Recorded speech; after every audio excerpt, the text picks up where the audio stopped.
À 7h05, la question santé d'Europe 1, Thomas Soto. Quand il fait chaud et quand on a soif, on a tous ou presque le même réflexe.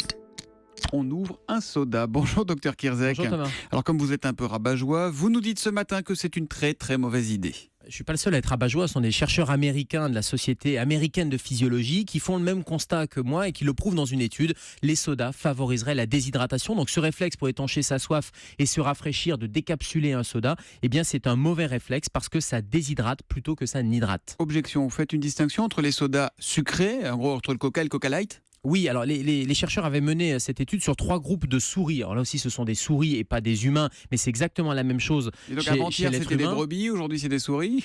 Exactement, sauf que le mécanisme de déshydratation, il est le même. 3 groupes de souris, 3 groupes déshydratés. Le premier groupe prenait régulièrement de l'eau plate. Le deuxième groupe, c'était un mélange d'eau et de stevia. Vous savez, le stevia, c'est cet édulcorant naturel qui va remplacer le goût du sucre. Et le troisième groupe pouvait consommer une boisson avec de l'eau et du fructose. Et la composition se rapprochait des sodas industriels. Et bien, au bout de 4 semaines, les souris du troisième groupe, c'est-à-dire celles qui présentaient les symptômes de déshydratation les plus sévères et qui s'hydrataient avec des sodas, étaient encore plus déshydratées, contrairement aux patientes ou aux souris qui prenaient du stevia ou qui prenaient de l'eau plate. Conclusion, il faut éviter les sodas sucrés. Et donc vous nous dites rien que de l'eau, rien que de l'eau, rien que de l'eau, c'est ça ? Il faut Oui. boire que de l'eau ? Rien que de l'eau pour étancher sa soif. En tout cas, l'eau plate, c'est l'eau la plus efficace quand on est déshydraté. Et gazeuse, ça marche ou pas ? Oui, ça marche également. Attention, c'est pas tout à fait vrai chez les sportifs. Et chez les sportifs, on sait que la boisson de l'effort, par exemple, elle doit remplir 2 rôles. Un, hydrater, donc l'eau, ça fonctionne, mais elle doit aussi apporter des nutriments. Et c'est là où un peu de glucides, mais un peu de sels minéraux peut être intéressant. Oui, parce qu'ils mettent des choses, on les voit pendant l'Euro, ils ont tous des bouteilles qui ne ressemblent pas à des bouteilles d'eau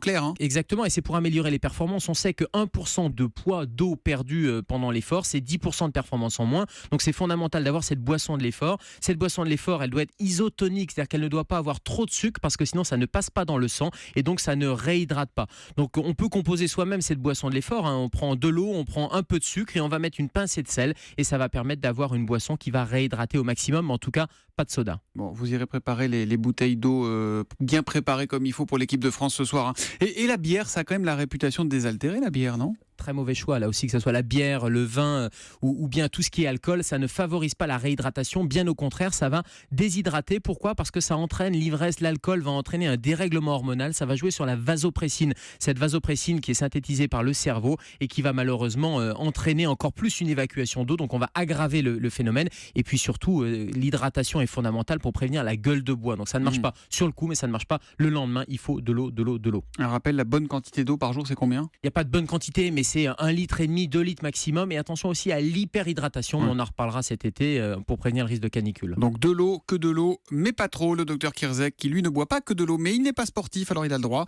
Pour lui, ça passe. À demain, 7h05 sur Europe 1, Gérald. C'est pas vrai, à demain Thomas.